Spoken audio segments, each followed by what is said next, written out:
cette vidéo, on va étudier, mettre en évidence expérimentalement l'énergie électrostatique emmagasinée par un condensateur. Donc, on réalise le montage indiqué sur le schéma. Donc, ce montage est formé par un générateur de tension continue donc de FEME réglable, c'est-à-dire qu'on peut changer la valeur de E. Donc un commutateur K, double position 1 pour la charge du condensateur et position 2 pour la décharge du condensateur. Donc un condensateur de capacité C et un moteur électrique. Voilà, donc c'est le montage à réaliser. Voilà. Donc, le montage, qui est formé par un générateur de tension continue de FEME réglable. Donc, par exemple, on fixe la valeur de la FEM à 9 volts dans une première étape. Voilà, c'est 9 volts.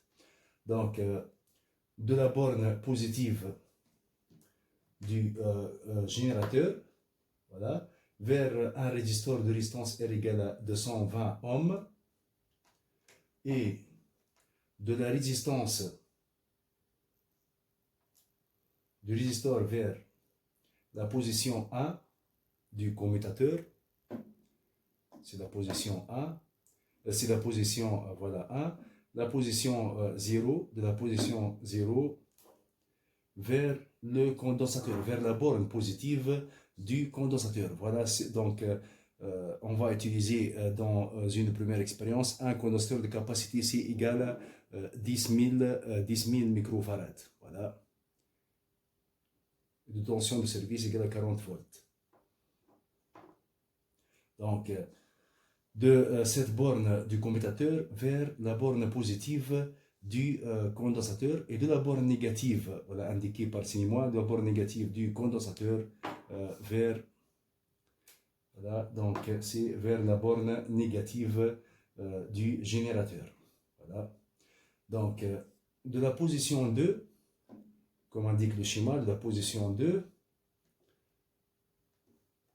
vers la position 2, voilà, c'est la position 2, vers l'une des deux bornes du moteur électrique. Voilà, c'est le moteur électrique, voilà, avec un petit disque tournant, voilà, qui peut tourner.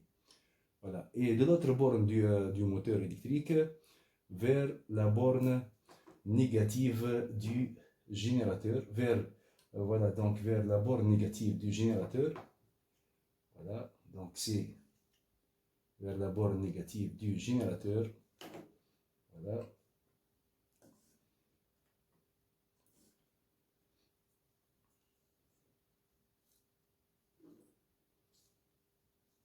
Voilà, donc ce moteur électrique est de 12 volts.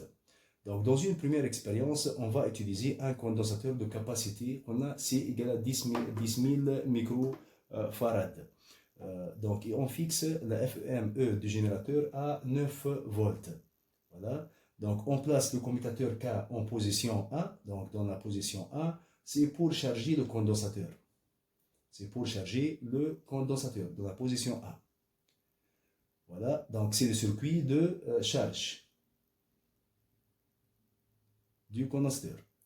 Donc, puis, on bascule le commutateur K sur la position 2. Voilà, donc observez, donc c'est le moteur électrique,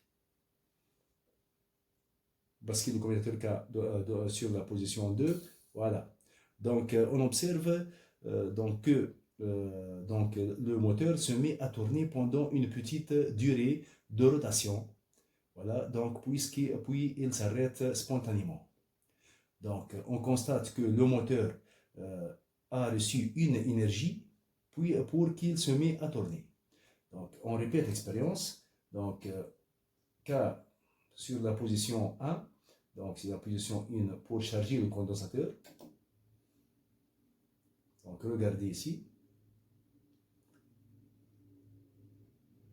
Donc, on bascule le commutateur K sur la position 2. Voilà. Voilà. Donc, on observe que le moteur se met à tourner puis s'arrête spontanément. Donc, on constate que le moteur a reçu une énergie pour qu'il se met à tourner.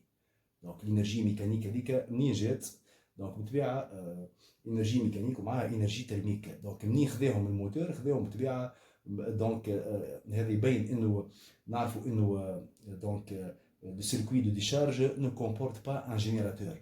Donc cette énergie se manifeste lors de la décharge du condensateur. Voilà, donc on dit que le condensateur est un réservoir d'énergie, potentiel électrique ou énergie électrostatique. Donc on va suivre le comportement du moteur pour différentes valeurs de la FEME du générateur. Donc c'est-à-dire que pour différentes valeurs de FEME du générateur, c'est-à-dire lorsqu'on applique la tension UC aux bornes du condensateur, voilà, pour différentes valeurs de la tension UC aux bornes du condensateur. Voilà. Donc on va choisir une valeur E égale à 12 volts. Voilà. Donc on change, on fixe la valeur de FME à 12 volts. Voilà, à 12 volts. Voilà, donc on place le commutateur K dans la position, dans la position 1 pour charger le condensateur. Puis on le bascule sur la position 2. Voilà, donc sur la position 2. Voilà, c'est la décharge du condensateur. Donc on observe que la rotation du moteur est plus importante que dans le premier cas. Voilà, donc on a l'expérience. Donc on charge le condensateur.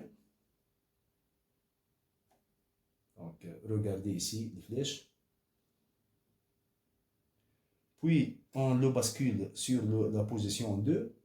Donc c'est la décharge du condensateur. Voilà. Donc on observe que la rotation du moteur est plus importante que dans le premier cas. Donc le moteur a reçu une énergie électrique plus importante que dans le premier cas. Voilà. Voilà, donc que dans le premier cas. Donc maintenant, on va choisir une FEME égale à 14 volts. Voilà. FEME égale à 14,8. Voilà, 14,8, à peu près 15 volts. Voilà, donc on place le commutateur K sur la position A pour charger le condensateur. Puis on le bascule donc sur la position 2. Voilà, regardez, donc la tension UC augmente aussi. Donc voilà, donc kiff, on observe que la rotation du moteur est plus importante que dans les cas précédents. Donc le moteur a reçu cette fois-ci une énergie électrique plus grande que dans les cas précédents. Donc conclusion, la tension UC, lorsque UC augmente, l'énergie électrique emmagasinée par le condensateur augmente. Donc كيفاش عرفنا l'énergie électrique augmente la rotation du moteur est plus importante. Donc plus importante, l'énergie mécanique est plus importante. Or, le moteur a reçu une énergie électrique, donc l'énergie électrique est la décharge du condensateur lorsqu'il se décharge. Voilà. Voilà, donc la rotation du moteur dans ce cas est plus importante que dans les cas précédents où le moteur a reçu cette fois-ci une énergie électrique plus grande que dans les cas précédents. Donc conclusion, l'énergie emmagasinée par le condensateur augmente avec la tension UC entre ces bornes. Voilà. Donc il y a des conclusions. Voilà, donc dans une deuxième expérience, on va fixer la valeur de UC à 14,8 volts par exemple, et on va changer la capacité C, c'est-à-dire on va utiliser 3 condensateurs. Donc chaque fois on utilise un condensateur de capacité C différente. Voilà, donc par exemple on va utiliser dans une première étape un condensateur de capacité C égale par exemple 2000, voilà, 2200 microfarad. 2200 microfarad. Voilà, donc c'est dans une première étape. Donc, mais la tension c'est la même, 14,8. On fixe la tension ici à 14,8 volts et on change la capacité ici. Donc 2200 microfarads, dans une première étape. Donc c'est la borne positive du condensateur. Là, la borne négative du condensateur. Voilà, donc بالطبيعه هنا باش نركزوا على الروتاسيون دو موتور باش نعرفوا قيمه الانرجي الكتريك اللي خذاها من الكوندنساتور فوالا وحولها لانرجي ميكانيك بالطبيعه خلاف الانرجي تhermique. Donc on place le commutateur dans la position A pour charger le condensateur et on le bascule sur la position 2. Voilà, donc c'est le moteur se met à tourner. Voilà. Donc, il a reçu une énergie électrique. Voilà, l'énergie électrique qui est emmagasinée par le condensateur. Donc, c'est la rotation du moteur. Voilà. Voilà. On observe une petite durée de rotation. Donc, dans une deuxième étape, on va changer la capacité ici. Donc, on va augmenter la capacité ici. On change le condensateur par un autre de capacité ici plus grande. C'est égal à, par exemple, 4700 microfarads. Voilà, 4700 microfarads. Voilà, c'est 4700 microfarads.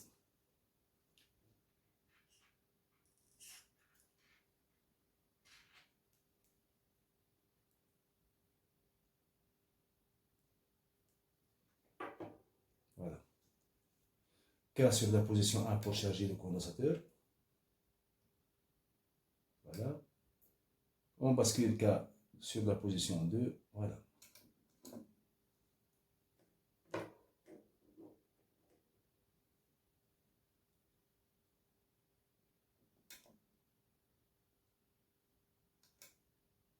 Voilà. Donc on observe que la rotation du moteur est plus importante que dans le premier cas. Voilà, donc lorsque C augmente, on observe que la rotation du moteur est plus importante que dans le premier cas. Donc l'énergie électrique est plus importante que dans le premier cas. Voilà. Donc on va augmenter aussi la capacité C du condensateur. On change ce condensateur par un autre de capacité plus grande. Donc, c'est le condensateur de capacité ici égale à 10 000 microfarads. Voilà, donc 10 000 microfarads. 10 000 microfarads.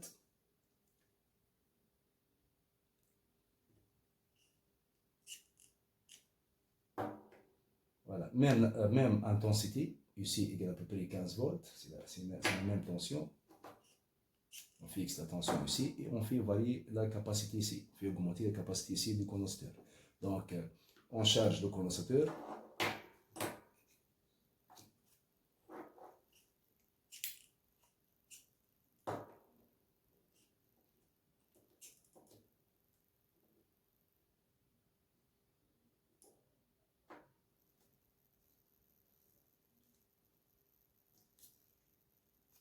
Voilà, donc,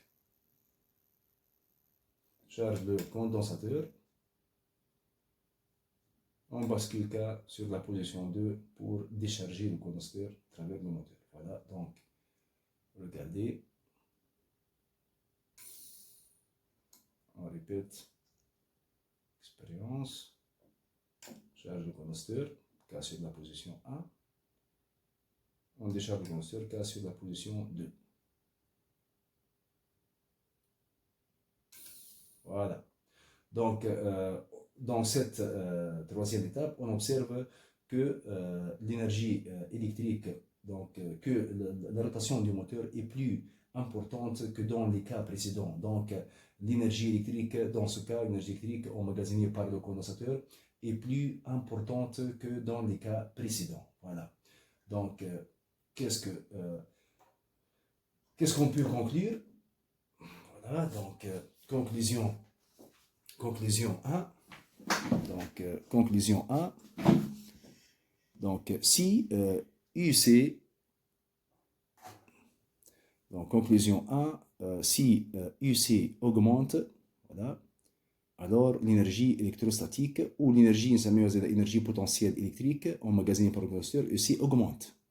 Donc, l'énergie emmagasinée par le condensateur augmente avec la tension UC entre ces bornes. Voilà. Donc, une deuxième conclusion. Donc, l'énergie, donc, si la capacité ici augmente, alors EC augmente. Donc, madame, la capacité ici augmente, alors l'énergie EC augmente. C'est l'expérience, deuxième expérience. Alors, l'énergie emmagasinée par le condensateur donc, augmente avec la capacité ici du condensateur. Donc, une étude plus approfondie montre que l'énergie électrostatique emmagasinée par le condensateur est s'écrit EC égale à 1 sur 2 fois C fois UC au carré. Voilà, donc UC en volts, la capacité C en farad, EC en joules.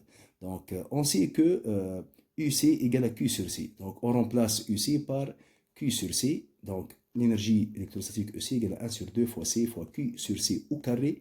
Donc, égale à 1 sur 2 fois C fois Q au carré sur C au carré. On simplifie par C. C égale à 1 sur 2 fois C fois Q au carré. Voilà. Donc, c'est l'expérience pour mettre en évidence expérimentalement l'énergie électrostatique emmagasinée par un condensateur et de quoi dépend cette énergie. Voilà. Merci.